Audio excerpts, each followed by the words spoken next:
अस्सलाम वालेकुम नाज़रीन, अजीम न्यूज़ के साथ मैं हूं उमर अकरम। यहाँ हम आपको एक अहम खबर से आगाह करते हैं। पिंडी गेप में मूसलाधार बारिश से मौसम खुशगवार हो गया।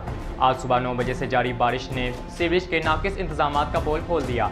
मजीद जानते हैं अपने नुमाइंदे साजिद परवेज से। जी साजिद, क्या तफसीलात है आपके पास? पिंडी गेप बारिश से शदीद गर्मी का जोर टूट गया। गुज़श्ता माह से शदीद गर्मी और लोड शेडिंग की वजह से आवाम का जीना बुरा हाल था। आज सुबह 3 बजे से शुरू होने वाली बारिश 9 बजे तक जारी है।